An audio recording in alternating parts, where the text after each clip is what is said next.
abordaremos los procesos democratizadores en la Unión de Repúblicas Socialistas Soviéticas, URSS, a partir de la aplicación de los programas Perestroika y Glasnost y sus implicaciones en Europa del Este. Es importante que participen en las actividades planteadas en la sesión. Tengan a la mano su libro de texto, cuaderno u hojas, colores y bolígrafos para registrar ideas principales, dudas o reflexiones que posteriormente puedan compartir en familia. Si ya están listas y listos, comencemos. En nuestro espacio de lectura en voz alta retomaremos un fragmento del libro La caída del muro de Berlín, de Ricardo Martín de la Guardia. Y dice así: el muro había hecho de Berlín Oeste una isla rodeada de una inmensa cárcel, la de uno de los sistemas de dominación comunista más represivos de la historia. En los 28 años siguientes, unas 5,000 personas habían intentado franquear esta barrera contra las supuestas agresiones del capitalismo. Utilizando los más variopintos medios, había decidido jugarse la vida para abandonar la República Democrática Alemana. Entre 1 y 2 centenares habían sido interceptados o eliminados por la policía germano-oriental cuando intentaban alcanzar el otro Berlín. Según cifras oficiales de la Fiscalía de la República Federal de Alemania, entre el 13 de agosto de 1961 y el 9 de noviembre de 1989, murieron 86 personas, tratando de pasar al otro lado. Si bien otras fuentes señalan, empleando otros criterios, que fueron hasta 125 o incluso 227 personas. Aunque cada muerte es una tragedia en sí misma, puede sorprender el hecho de que fuera un número no demasiado elevado a lo largo de tantos años. Pero es importante tener en cuenta que nos referimos tan solo a las víctimas que perdieron la vida y que sería casi imposible calcular. ¿Cuántas familias quedaron deshechas? ¿Cuántas vidas frustradas? ¿Cuántos derechos conculcados? Hasta aquí la lectura. El muro de Berlín ha sido objeto de múltiples obras artísticas y académicas que expresan reflexiones acerca de su construcción, los 28 años que estuvo en pie y hasta su caída, como el texto que acabamos de comentar. Espero los haya entusiasmado por conocer más sobre el tema y comentarlo en familia. Estoy segura les resultará muy interesante. Y es que la conmoción mundial fue tal que podemos vislumbrar las reacciones y la incertidumbre en el siguiente video, un reportaje televisivo. Les invito a conocerlo. Cuando nos hemos acercado a los alemanes y les preguntamos qué es lo que está pasando, la mayor parte de ellos nos dicen que sencillamente no saben lo que está pasando, o incluso algunos dicen que todo esto es imposible. Muchos incluso han comparado lo que estamos viviendo aquí como una fiesta de fin de año. Lo que sí ocurre es que es el fin de una era, y quizás aquí pudiéramos hablar en términos políticos o filosóficos, pero quisiéramos mejor mostrarles algunos casos particulares que muestran con mucha más claridad el dramatismo de toda esta transición.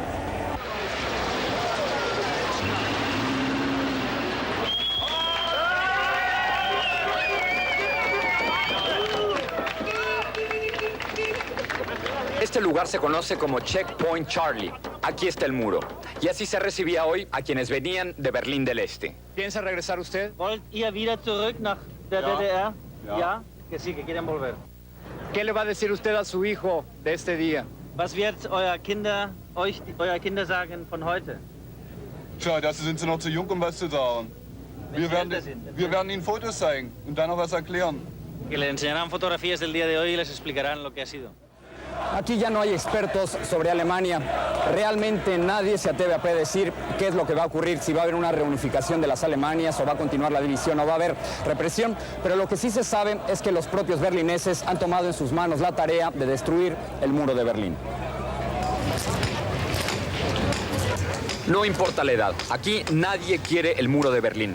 Son 28 años de frustración que terminan. Anoche, cientos de jóvenes comenzaban a destruir el muro, en algo que se ha convertido ya en un ritual necesario para todos los berlineses. Se trata de destruir el muro con sus propias manos.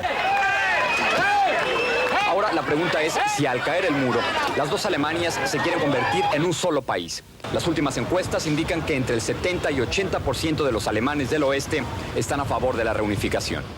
Alemania quedó dividida tras la finalización de la Segunda Guerra Mundial. Y el Acuerdo de Yalta en 1945 permitió a los soviéticos controlar uno de los sectores de la ciudad que hoy es Berlín del Este. Los sectores de Francia, Gran Bretaña y los Estados Unidos son hoy Berlín Occidental. Esta ciudad sobrevivió un bloqueo de 10 meses de los soviéticos en 1949 que querían el control total de los dos Berlines. No lo lograron, pero la gente se empezó a ir. Y precisamente debido a la constante emigración hacia Occidente, se decide construir el muro en 1961. Solo 2 días tardó en levantarse. Irónicamente, solo en un día cayó, el jueves pasado. Esta puerta o entrada se conoce como Potsdamer Platz. Los alcaldes de las dos ciudades abrieron esta mañana el paso. Y las partes del muro que bloqueaban una de las principales calles de la ciudad hace medio siglo fueron puestas a un lado. Ya no sirven para nada. Yo tenía la impresión que volvería a mi país sin jamás ver esta cosa, ¿verdad? Ha sido una sorpresa muy grande, ¿verdad? Pero tan impresionante como la destrucción oficial del muro es esto. Los propios berlineses del oeste se han dedicado todo el día a destruir el muro. Poco a poco. No lo quieren ver ahí. Incluso en las partes más delgadas ya hay huecos que permiten ver a Berlín del Este a través del muro. Otros se burlan del muro. Y otros más se suben para ver qué hay del otro lado. Hoy se divierten. Hace 4 días hubieran caído muertos. Pero esta apertura no es gratuita. Aquí hay muchas reservas respecto al futuro. I'm happy, but I see also the problems that are coming after this. Este berlinés nos dice que los miles de alemanes orientales que han llegado son un problema. Y por su número, a nivel económico, sí son un problema. ¿Qué van a hacer? ¿A dónde van a vivir? ¿A dónde van a trabajar? Y finalmente, todo esto se suma a las cientos de preguntas que quedan sobre el futuro de las dos Alemanias. Pero hoy los problemas quedaron a un lado. Más de 20.000 alemanes orientales asistieron por primera vez en su vida a un concierto de rock and roll. Como pudieron notar, los noticieros de los medios masivos de comunicación mundiales, en este caso, el reportaje de televisión, es una fuente de información importante para conocer rápidamente y de forma veraz hechos históricos que suceden en el mundo. El historiador los utiliza e integra a otras fuentes que estudia y analiza. Posteriormente, estructura sus ideas y presenta su interpretación. No olviden que estas interpretaciones varían debido a los múltiples enfoques con que se miran los hechos y los procesos, así como a los tiempos y contextos en los que se estudian. El reportaje presentado les ayudará a realizar el reto de la semana, del cual comentaremos un poco más adelante en la sesión.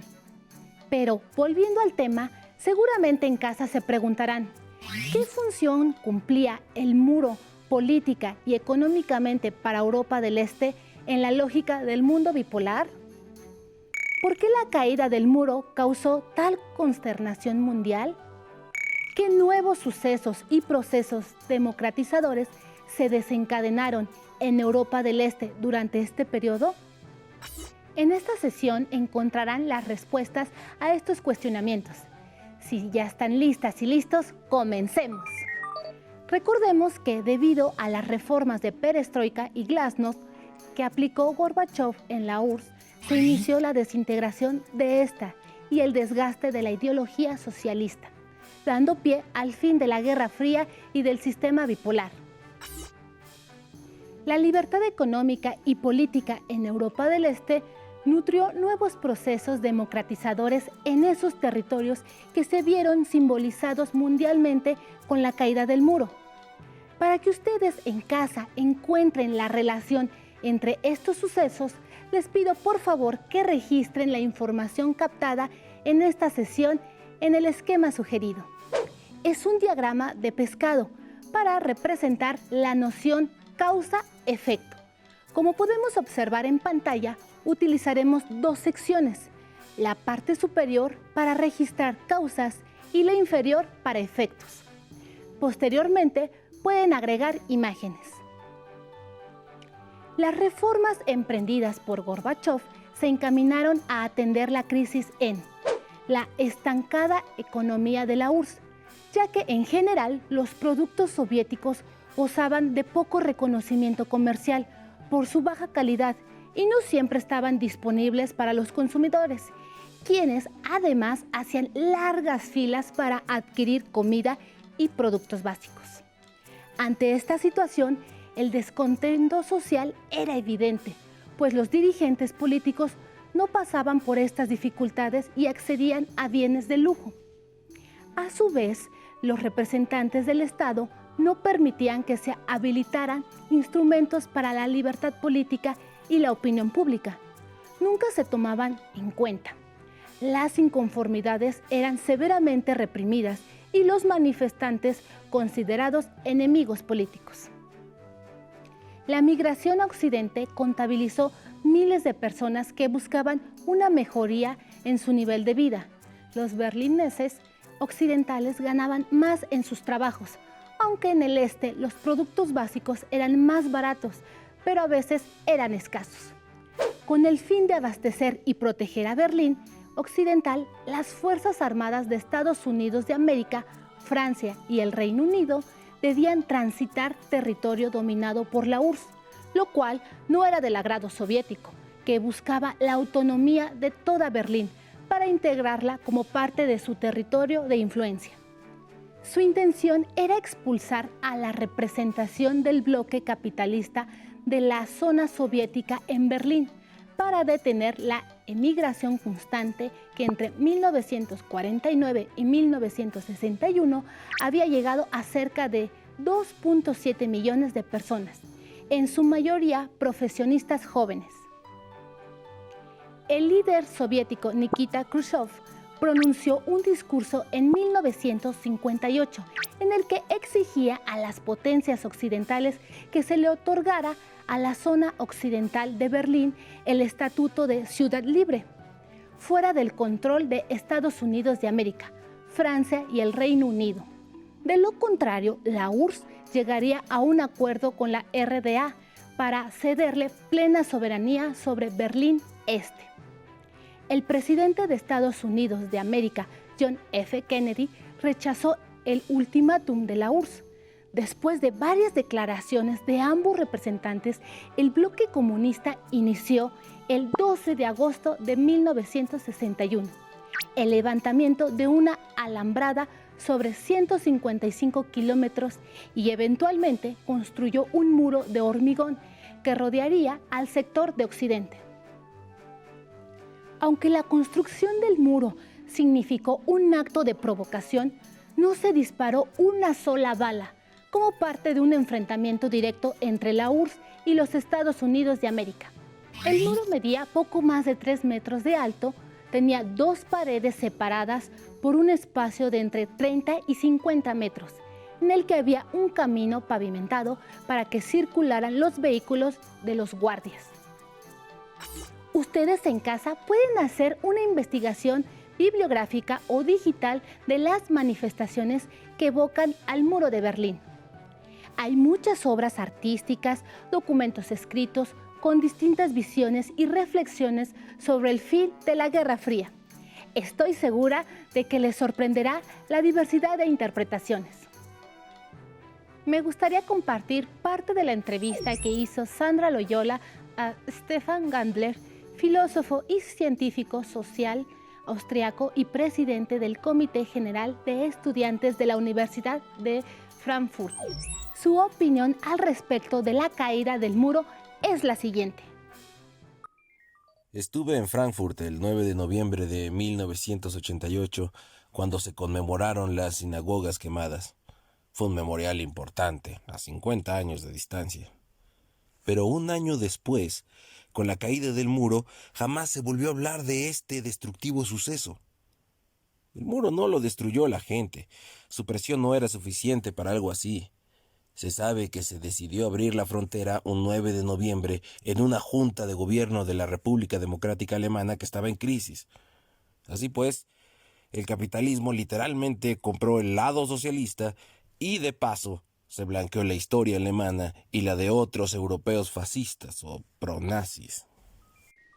¿Ustedes qué piensan al respecto de esta interpretación? Reflexionen y registren sus conclusiones. El muro cayó el 9 de noviembre de 1989, tras manifestaciones sociales conocidas como las manifestaciones de los lunes. El Estado reprimió a los manifestantes que pretendían obstruir el paso de un desfile conmemorativo de la RDA. Poco después, el Comité del Partido Socialista Unido de Alemania forzó la dimisión de Erich Honecker como secretario general. Las manifestaciones se fortalecieron y en noviembre de 1989 la RDA convocó a elecciones libres. Tras la liberación de pasos entre Hungría y Austria, Alemania del Este tuvo que permitir la libre circulación. Entre el 9 y el 10 de noviembre, la multitud llegaba a la puerta de Brandenburgo para manifestarse y atravesar la frontera entre Oriente y Occidente, sin restricción. En el imaginario social, la construcción del muro de Berlín simbolizó muchos conflictos. Su destrucción significó libertad y soluciones para esos problemas y también dio paso a la nueva unificación de Alemania. Las desigualdades entre el nivel de vida de los habitantes del este y el oeste europeo eran contrastantes y fuertemente criticadas. En la URSS, Mikhail Gorbachev impulsó reformas, la perestroika y la glasnost, con la intención de reestructurar la economía a partir de la democratización social en todos los niveles, una verdadera revolución social en la Unión Soviética.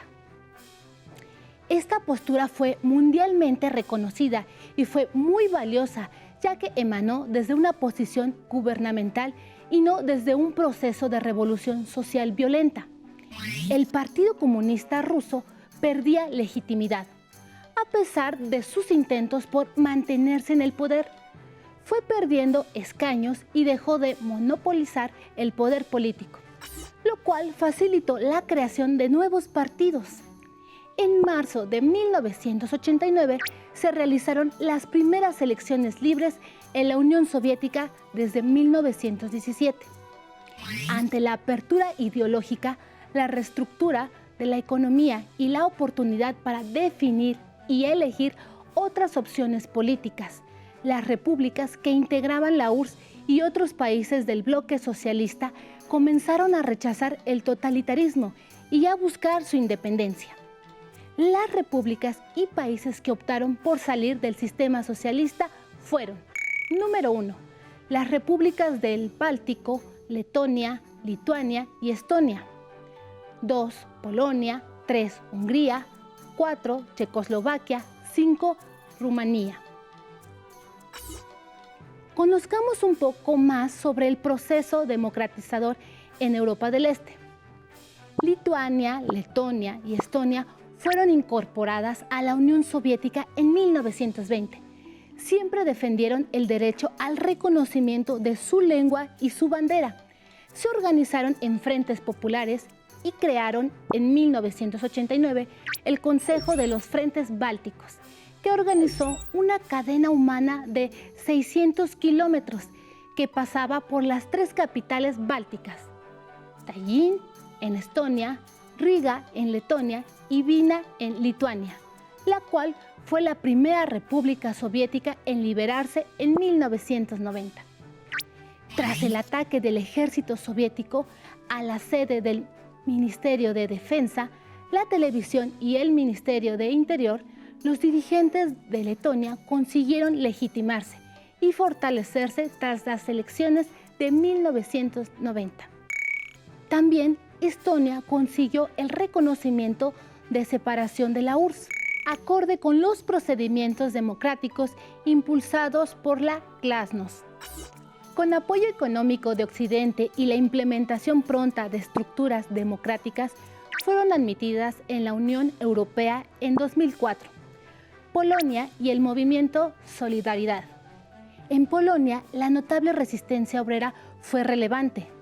organizada en grupos sindicales independientes conocidos como Solidaridad y bajo el liderazgo de Lech Walesa en 1981.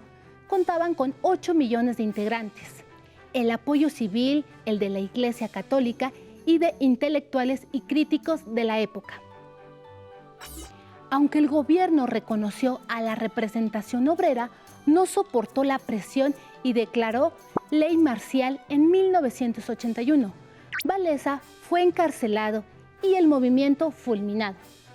Sin embargo, en 1983, todavía en prisión, Walesa recibió el Premio Nobel de la Paz y el movimiento obrero fue nuevamente reconocido legalmente en 1989. Dicho precedente se considera como una derrota del régimen comunista de forma pacífica. En 1990, Walesa fue electo presidente. Ese mismo año, Polonia se incorporó a la OTAN y en 2004 a la Unión Europea. Hungría fue el primer país en manifestarse contra el dominio soviético en 1956.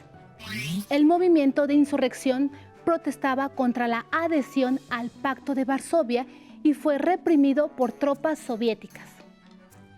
Sin embargo, el Parlamento húngaro durante la década de los 80 del siglo pasado aplicó un paquete democrático que incluyó conceptos como libertad de prensa, pluripartidismo, libre tránsito, sindicatos independientes y revisión a conciencia de la Constitución.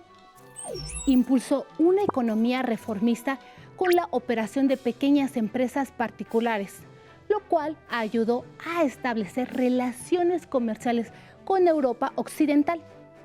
En 1990 se eligió un parlamento no comunista y en 2004 se integró a la Unión Europea. El caso de Checoslovaquia.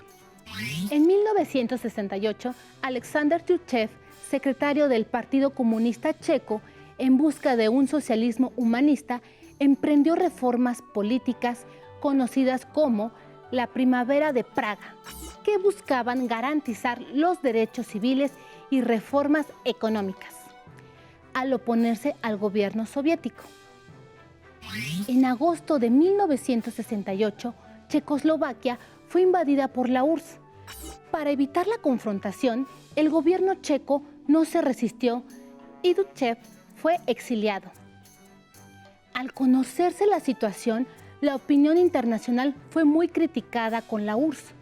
La Primavera de Praga tuvo mucho impacto. En 1989, jóvenes estudiantes fueron reprimidos nuevamente en el movimiento conocido como la Revolución de Terciopelo. Este hecho dio origen a una huelga general. El Partido Comunista Checo abandonó el poder y en las elecciones libres de 1990, Václav Havel fue electo presidente. Pero aún había discordancia entre los checoslovacos, ya que el Estado se conformaba por dos entes. El Estado checo, que propugnaba por la apertura económica, y el Estado eslovaco, de corte nacionalista. Así, Eslovaquia se independizó en 1992. Ambas repúblicas cooperan entre sí desde entonces. La República Checa forma parte de la OTAN desde 1999 y de la Unión Europea desde 2004. Rumania fue de las últimas naciones en hacer cambios políticos. En 1965, Nicolae Ceausescu fue nombrado secretario general del Partido Comunista. Se alejó de las responsabilidades que imponía el Pacto de Varsovia y se negó a apoyar el ataque a Polonia. Sin embargo, impuso una dictadura con un control férreo, policía secreta, terror y violencia. Aún así, recibió apoyo económico de Occidente, que fue invertido en infraestructura que no beneficiaba a la mayoría de la población, pues ésta se encontraba viviendo miseria y escasez. En 1989 hubo una gran protesta social. Ceausescu ordenó abrir fuego contra los manifestantes. Miles fueron asesinados. La revolución no se hizo esperar. Ceausescu y su esposa Elena fueron capturados, acusados de genocidio y desvío de dinero público, posteriormente ejecutados. En 1990 se convocó a elecciones y Rumanía inició la transición a un sistema democrático y a la apertura económica. Con todos estos sucesos en los países del este, en 1991, el Partido Comunista de la URSS organizó un golpe de Estado para derrocar a Gorbachov con el fin de revertir las reformas. Los moscovitas formaron un escudo humano y el golpe no se concretó. En diciembre de 1991, los presidentes de Rusia, Ucrania y Bielorrusia firmaron el Tratado de Belovech, que declaraba la disolución de la Unión Soviética y estableció la Comunidad de Estados Independientes con 15 repúblicas. Así llegó a su fin la Unión de Repúblicas Socialistas Soviéticas URSS. Ahora ustedes ya pueden identificar la trascendencia que tuvieron los procesos democratizadores de los países del este de Europa para la disolución de la URSS y pueden a su vez contar con los elementos para responder los cuestionamientos que guiaron nuestra sesión. ¿Qué función cumplía el muro política y económicamente para Europa del Este en la lógica del mundo bipolar? ¿Por qué la caída del muro causó tal consternación mundial? ¿Qué nuevos sucesos y procesos democratizadores se desencadenaron en Europa del Este durante este periodo? En la pantalla encontrarán algunas sugerencias para el reto de la semana. Mírenlas y pongan atención.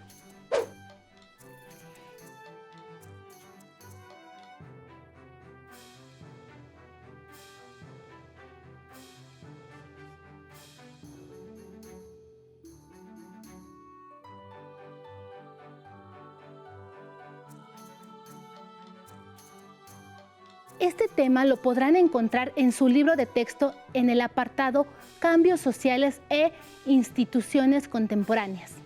También podrán consultar otras fuentes bibliográficas, digitales y audiovisuales que tengan a la mano. ¡Listo! Terminamos, pero aún nos queda mucho por explorar y descubrir. Así que nos vemos pronto aquí en Aprende en Casa. Hasta la próxima.